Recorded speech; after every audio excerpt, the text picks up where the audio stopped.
মৰমৰ ছাত্ৰ ছাত্ৰীসকল, আশা কৰোঁ তোমালোকে ভালে কুশলে আছা। যোৱা ক্লাছত আমি সমাজ বিজ্ঞানৰ অৰ্থনীতিৰ মুদ্ৰা আৰু বেংক ব্যৱস্থাৰ বিনিময় প্ৰথা আৰু বিনিময় প্ৰথাৰ অসুবিধাসমূহ আলোচনা কৰিছিলোঁ। আজি আমি আলোচনা কৰিম মুদ্ৰাৰ ক্ৰমবিকাশ সম্পৰ্কে। ক্ৰমবিকাশ এই শব্দটোৰ অৰ্থ হ'ল লাহে লাহে হোৱা পৰিৱৰ্তন। মুদ্ৰাৰ ক্ৰমবিকাশ ক'লে কি ক'ব লাগিব যে আজি আমি যি মুদ্ৰা ব্যৱহাৰ কৰি আহিছোঁ সেই মুদ্ৰা একে ৰাতিৰ ভিতৰতে আৱিষ্কাৰ হোৱা নাই। এই মুদ্ৰাৰ পৰ্যায় পাবৰ কাৰণে মুদ্ৰাই কেইবাটাও অৱস্থা বা পৰ্যায় অতিক্ৰম কৰি আহিছে। সেই পৰ্যায় কেইটা কি কি আমি জানি লওঁ আহা। প্ৰথমটো পৰ্যায় বিনিময় প্ৰথা।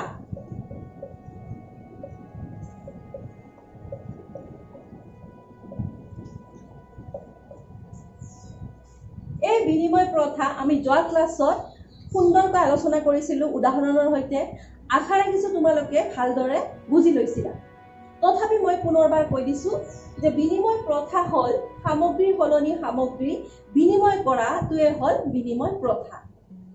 কিন্তু এই বিনিময় প্ৰথাত কিছুমান অসুবিধা থকা হেতুকে বিনিময় প্ৰথাই জনপ্ৰিয়তা হেৰুৱাইছিল, যাৰ বাবে বিনিময় প্ৰথা নোহোৱা হৈ গৈছিল। এই চাৰিটা অসুবিধাও আমি আলোচনা কৰিছিলোঁ। এই চাৰিটা অসুবিধা কি কি আছিল? এই চাৰিটা অসুবিধা আছিল সংগতিবিহীন অভাৱ,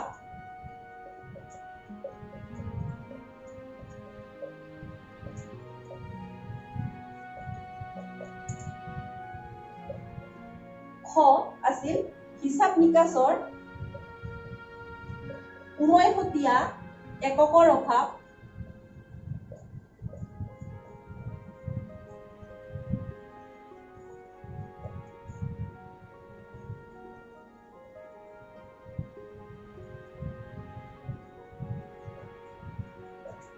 গ বিভাজনীয়তাৰ অসুবিধা,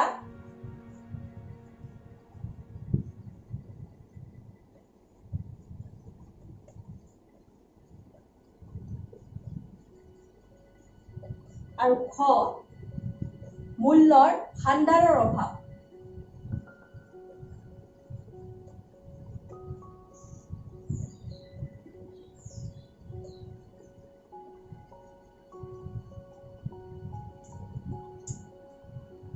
আমি বিনিময় প্ৰথা এই চাৰিটা অসুবিধা পাইছিলোঁ যে সংগতিবিহীন অভাৱ, হিচাপ নিকাচৰ উমৈহতীয়া এককৰ অভাৱ, বিভাজনীয়তাৰ অসুবিধা আৰু মূল্যৰ ভাণ্ডাৰৰ অভাৱ। এইকেইটা অসুবিধাৰ বাবে বিনিময় প্ৰথা লাহে লাহে নাইকিয়া হৈ পৰিছিল, যাৰ কাৰণে মুদ্ৰাৰ দ্বিতীয় পৰ্যায়লৈ আগবাঢ়িছিল। আৰু মুদ্ৰাৰ দ্বিতীয় পৰ্যায় হ'ল জন্তুমান পৰ্যায়।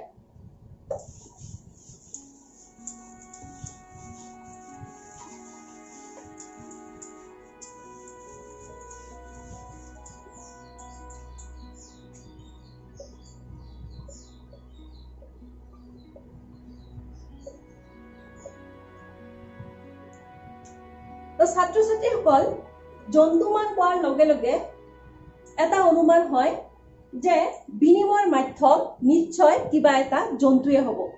আৰু সেই জন্তুটো কি আছিল জানানে? সেই জন্তুটো আছিল ছাগলী।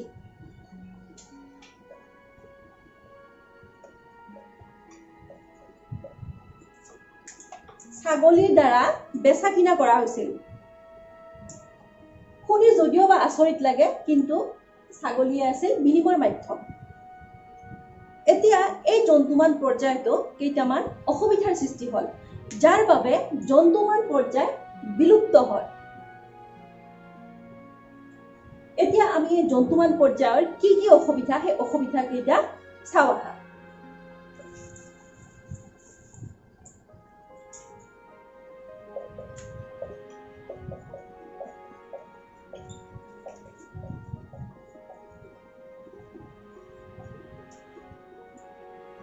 জন্তুমানৰ অসুবিধাসমূহ। প্ৰথমটো অসুবিধা আছিল সাদৃশ্যতাৰ অভাৱ।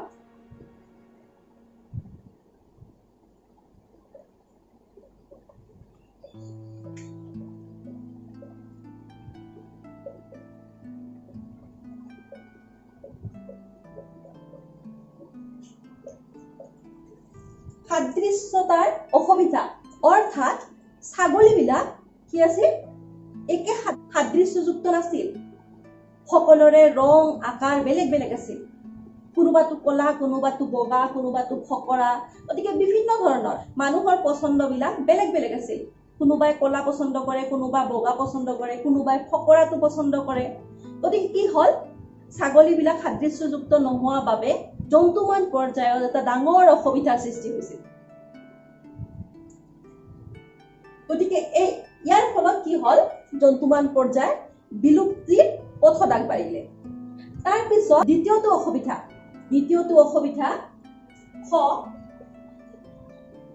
পঢ়িওৱাৰ অসুবিধা।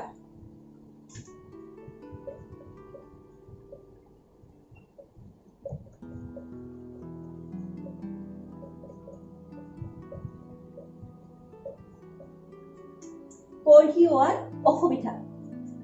আমি বজাৰলৈ গ'লে কি লৈ যাওঁ লগত? আমি বজাৰলৈ গ'লে আমি জেপত কি লৈ যাওঁ? টকা পইচাৰ দ্বাৰাহে আমি বস্তু কিনিব পাৰিম। কিন্তু জন্তুমান পৰ্যায়ত বিনিময়ৰ মাধ্যম ছাগলী যে আছিল, গতিকে ছাগলী জানো জেপত লৈ যাব পাৰি? এইটো কৰিয়াটোতো এটা সহজাধ্য নহয়। গতিকে ইয়াত কি হ'ল যে কঢ়িওৱাৰ অসুবিধাটো সমস্যাৰ সন্মুখীন হৈছিল। এইটো হ'ল 2 নম্বৰ অসুবিধা। 3 নম্বৰ অসুবিধা বিভাজনীয়তা।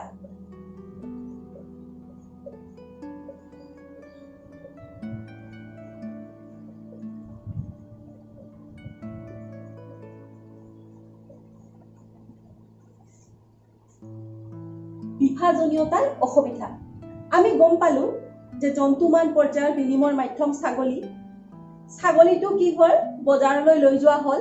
আমি এটা উদাহৰণৰ সৈতে এইটো বুজি লওঁ যে এগৰাকী ব্যক্তিয়ে ছাগলী লৈ গ'ল বজাৰলৈ। তাৰপিছত সেই ব্যক্তিগৰাকীক কি লাগিলে?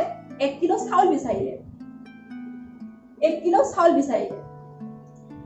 এতিয়া 1 কিলো চাউলৰ বিপৰীতে এটা ছাগলী, মূল্যটো জানো একে হ'ব? নিশ্চয় নহয়। গতিকে এইটো কি হ'ল, বিভাজনীয়তাৰ অসুবিধা। তাৰমানে ব্যক্তিগৰাকীৰ ছাগলীৰ বাহিৰেতো আৰু বেলেগ বস্তু নাই, ছাগলীটো আৰু খণ্ড খণ্ড কৰিব নোৱাৰি। গতিকে এইটো বিভাজনীয়তাৰ অসুবিধা এটা ডাঙৰ সমস্যাৰ সৃষ্টি কৰিলে। 3 নম্বৰটো হ'ল বিভাজনীয়তাৰ অসুবিধা। আৰু তাৰপিছত আমি পাওঁ জন্তুমান পৰ্যায়ৰ আৰু এটা অসুবিধা, সঞ্চয়ৰ অসুবিধা।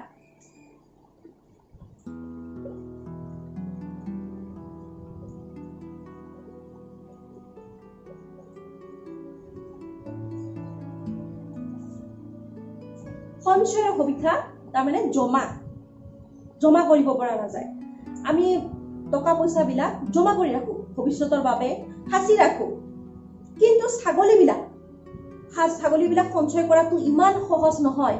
কি হয়, জীৱিত হোৱা হেতুকে বিভিন্ন ধৰণৰ সমস্যাৰ সন্মুখীন হোৱা যায়, যাৰ কাৰণে সঞ্চয়ৰ অসুবিধা এটা জন্তুমান পৰ্যায়ত কি হৈছিল, ডাঙৰ অসুবিধা হৈছিল।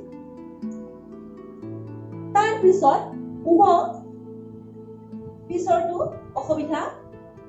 পিছৰ অসুবিধা হ'ল মহামাৰীৰ প্ৰভাৱ।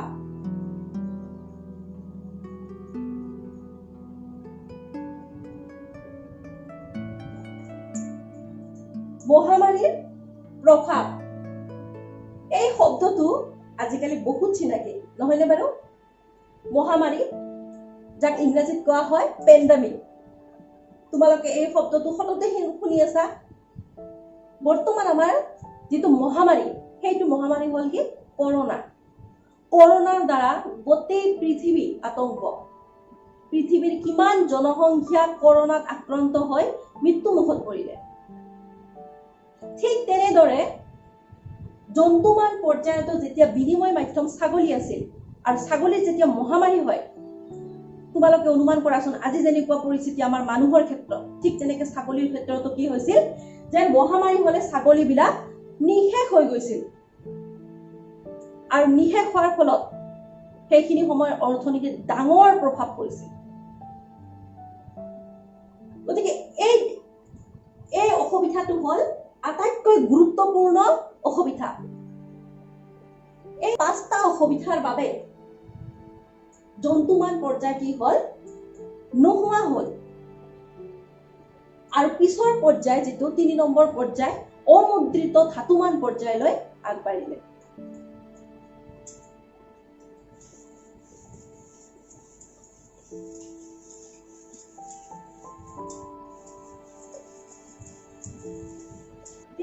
পৰ্যায় হল অমুদ্ৰিত ধাতুমান।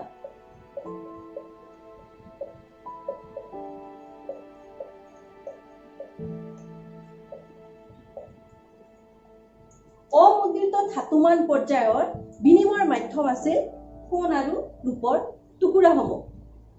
এই সোণ আৰু ৰূপৰ টুকুৰাসমূহতো কি হৈছিল যেতিয়া বিনিময়ৰ মাধ্যম হিচাপে গ্ৰহণ কৰা হল সেইখিনি সময়তো কিছুমান সমস্যাৰ সৃষ্টি হৈছিল, যাৰ বাবে অমুদ্ৰিত ধাতুমান পৰ্যায় বিলুপ্তি ঘটি পিছৰ পৰ্যায় ধাতু মুদ্ৰালৈ আগবাঢ়িছিল। এতিয়া অমুদ্ৰিত ধাতুমানৰ কি অসুবিধা চাও।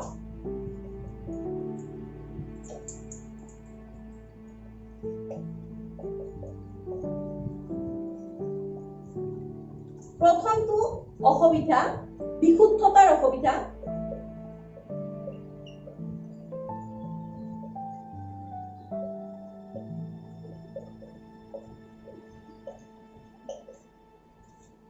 বিশুদ্ধতাৰ অসুবিধা। এই যে সোণ আৰু ৰূপৰ টুকুৰাসমূহ আছে, এই সোণ ৰূপৰ টুকুৰাবিলাক নিভাঁজ হয় নে নহয়? নিভাঁজ। নিভাঁজ মানে কি? বিশুদ্ধ, খাঁটি হয় নে নহয়? যেতিয়া সোণ আৰু ৰূপৰ টুকুৰাসমূহ বিনিময়ৰ মাধ্যম হিচাপে লেনদেন কৰা হৈছিল তেতিয়া কিন্তু কি হৈছিল যে বাৰে বাৰে সোণ আৰু ৰূপৰ টুকুৰাসমূহ পৰীক্ষা কৰাটো টান হৈ পৰিছিল। এইটো ইমান সহজ নহয় যে বাৰে বাৰে সোণ আৰু ৰূপৰ বিশুদ্ধতা চেক কৰাটো। গতিকে এই বিশুদ্ধতাৰ অসুবিধা এটা ডাঙৰ সমস্যা আছিল অমুদ্ৰিত ধাতুমান পৰ্যায়ত। আৰু 2 নম্বৰ যেটো খ সেইটো অসুবিধা হল কঢ়িওৱাৰ অসুবিধা।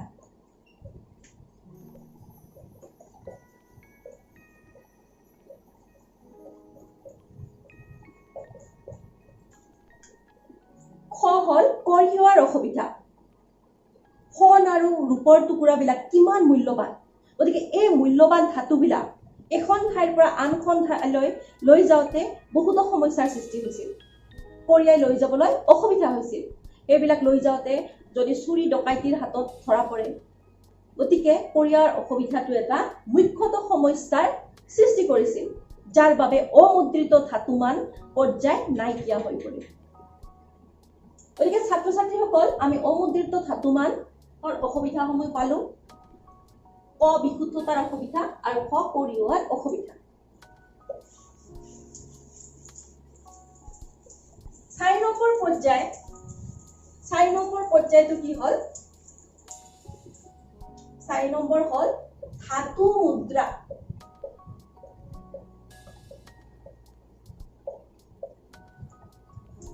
ধাতু মুদ্ৰা। অমুদ্ৰিত ধাতুমান পৰ্যায়ত কি আছিল? সোণ আৰু ৰূপৰ টুকুৰাসমূহ বিনিময়ৰ মাধ্যম আছিল। এই সোণ আৰু ৰূপৰ টুকুৰাসমূহে কি কৰা হৈছিল?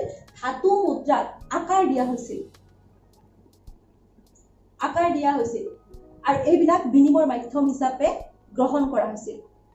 কিন্তু ইয়াতো সমস্যাৰ শেষ হোৱা নাছিল। ইয়াতো সমস্যাৰ সৃষ্টি হৈছিল। কি সমস্যা? কি সমস্যা হৈছিল আমি সেইটো চাওঁ যে ধাতু মুদ্ৰাৰ অসুবিধা।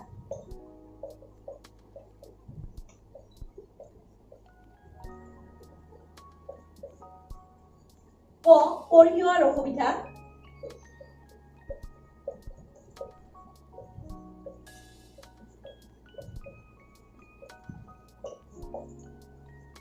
ধাতু মুদ্ৰাৰ অসুবিধা, কঢ়িওৱাৰ অসুবিধা।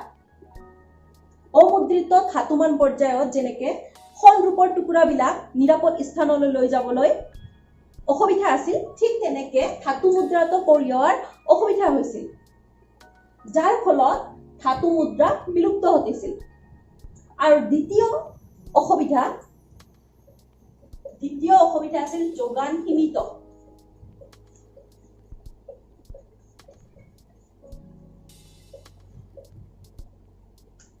যোগান সীমিত। তোমালোকে জানা যে শণ আৰু ৰূপবিলাক হল কি অনবীকৰণযোগ্য সম্পদ। আৰু অনবীকৰণযোগ্য সম্পদ মানে কি যে যিবোৰ সম্পদ আমি ব্যৱহাৰ কৰিলে শেষ হৈ যায়, পুনৰ ঘূৰাই পাব নোৱাৰি, এইবোৰ হল অনবীকৰণযোগ্য সম্পদ। গতিকে শণ আৰু ৰূপৰ যদি ব্যৱহাৰ কৰি থকা হয় এটা সময় কি হ'ব, নোহোৱা হৈ যাব। আৰু ইয়াতো কি ঠিক তেনেকৈয়ে হৈছিল যে ধাতু মুদ্ৰাৰ সময়ত যেতিয়া বেপাৰ বাণিজ্য বাঢ়ি যায়, বেপাৰ বাণিজ্য বাঢ়ি যোৱাৰ ফলত তাত যোগানো সীমিত হল।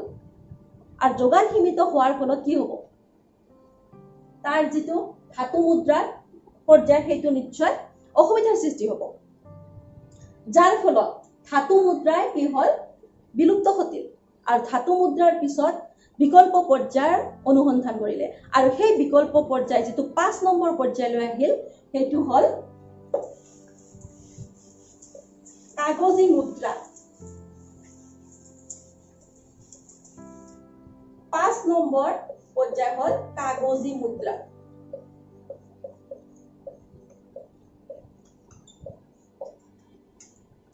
কাগজী মুদ্ৰা প্ৰথম অৱস্থাত কাগজী মুদ্ৰা কি কৰিছিল, শণ বা ৰূপলৈ পৰিৱৰ্তন কৰিছিল। কিন্তু পিছত শণ বা ৰূপলৈ পৰিৱৰ্তন কৰা নহৈছিল, কাৰণ প্ৰয়োজন অনুভৱ নহৈছিল, কাগজী হিচাপে থাকি গৈছিল। আমি বৰ্তমান ব্যৱহাৰ কৰা 100 টকা, 200 টকা, 500 টকা, 2000 টকা এইবিলাক হল কাগজী মুদ্ৰা। তাৰপিছত ধাতু মুদ্ৰা 1 টকা, 2 টকা, 5 টকা, 10 টকা।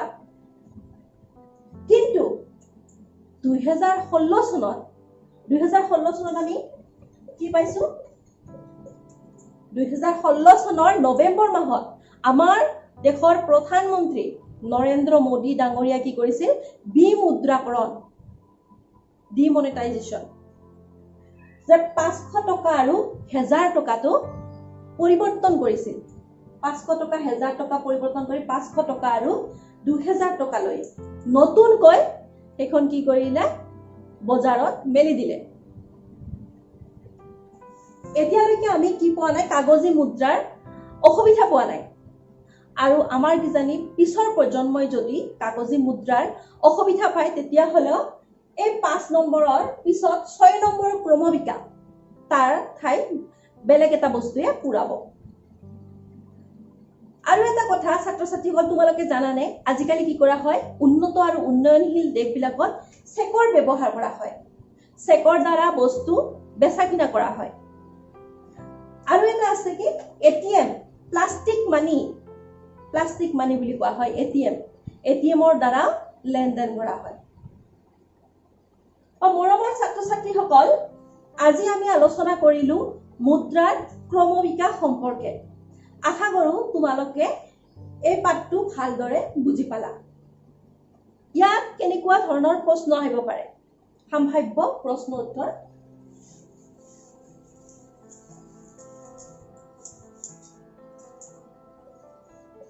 এইখিনি লিখা আছে বাৰু, মুদ্ৰাৰ ক্ৰমবিকাশৰ পৰ্যায়সমূহ কি কি?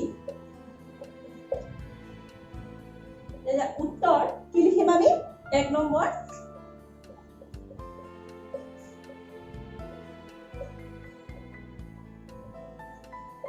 বিনিময় প্ৰথা, 2 নম্বৰ জন্তুমান,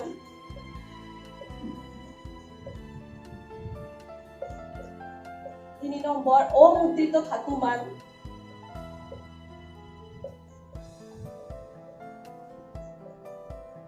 4 নম্বৰ ধাতু মুদ্ৰা,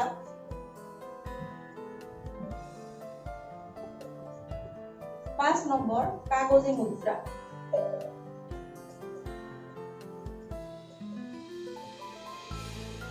মুদ্ৰাৰ ক্ৰমবিকাশৰ পৰ্যায়সমূহ কি কি? 1 নম্বৰ বিনিময় প্ৰথা, 2 নম্বৰ জন্তুমান, 3 নম্বৰ অমুদ্ৰিত ধাতুমান, 4 নম্বৰ ধাতু মুদ্ৰা, 5 নম্বৰ কাগজী মুদ্ৰা।